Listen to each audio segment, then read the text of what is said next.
This is Charlie, and I'm coming to you today from my locals community with your daily dose of business inspiration. Come on over and join me at askcharlieleetham.locals.com. Follow along for free or become a supporter to actually join in the conversation.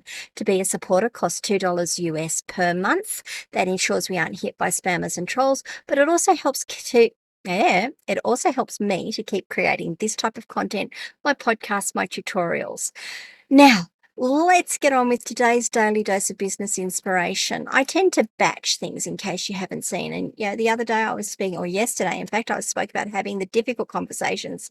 Today I'm going to talk about systems, and systems.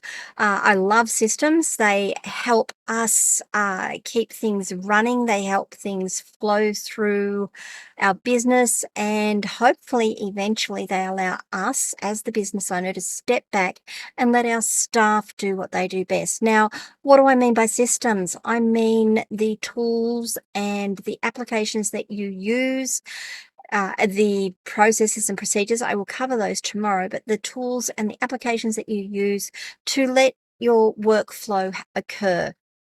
Now, I'm going to ask, do you have systems in place? Do you have a way of when a task comes up, now whether you're customer focused, whether you're business focused, whether you're task oriented, whether you have jobs to do, or whether your process requires your staff to do a certain number of things in a certain number of ways, you still need tools to be able to track that all through. So when something starts, do you have a way of recording the start of that process, the start of what needs to be done? Do you have a way of recording all of the inputs and all of the information that you've got? Do you have a way of checking out whether you have all the information you need to do the job, or whether you need to go out and ask more questions? Now, that one there, you may not have all the information. You may not even know you need that piece of information, and that's okay. But you know already that there's certain pieces of information you need to be able to start working on something. Once you've got all that, do you have a way of your staff and your team, I'm not going to say staff, I'm going to say team, of communicating with you about where things are at, what's happening, of communicating with each other, so people don't go and duplicate what they're doing, so people don't go and say, well, so and so was working on that, so I'm not going to, and it totally gets missed. Of saying, look, I've done this, but we're having an issue here, so someone can jump in and have a look at it. Then do you have a way of saying, yes, we've communicated to the client or to the end user or to the stakeholder, let's use the term stakeholder, to the stakeholder, that this is done and this is what we've done and this is what we need from them? And do you have a way then of being able to look at all that holistically and make sure that your processes and your procedures are working properly? Again, as I said, I'm going to talk about processes and procedures tomorrow, but do you have systems in place? Now, I have two main systems that I use. So there's email, of course. Email tends to be a default for businesses these days. But tracking emails and making sure that everyone is across everything is really hard. And I've had the case recently of one of the organisations I'm working with. Someone says, I just get so many emails, I don't bother reading them. And then when they go back to look for that information, there's so many emails on it, they don't know which one to read.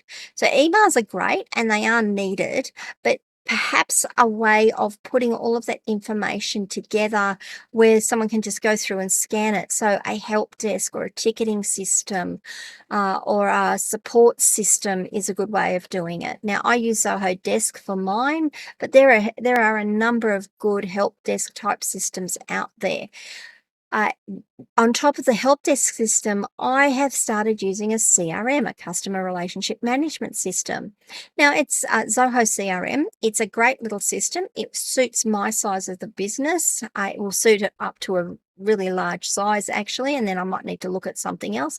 But that allows me to capture all of my client contact details, what services they're taking from me, what services they've inquired about, what emailing lists I've got them on, and I can put everything together in one holistic place where I can go and look at it and say, they've had these help desk tickets open, they've done this, they've done that, they've inquired about this, and I can see a client's history with my business all in one place. So, do you have systems in place? If so, what systems do you have in place? Do you like them? Are they working for you? If they're not working for you, what isn't working for you? It's okay that they aren't. But what is not working and what is working? What do you love? What do you hate? Why don't you leave some comments below? Start a conversation about it. Come across and join me at Locals, askcharlyleetham.locals.com. Get involved in a conversation about what's working for you, what's not, and let's see how we can help each other improve our businesses. I'll see you guys all tomorrow.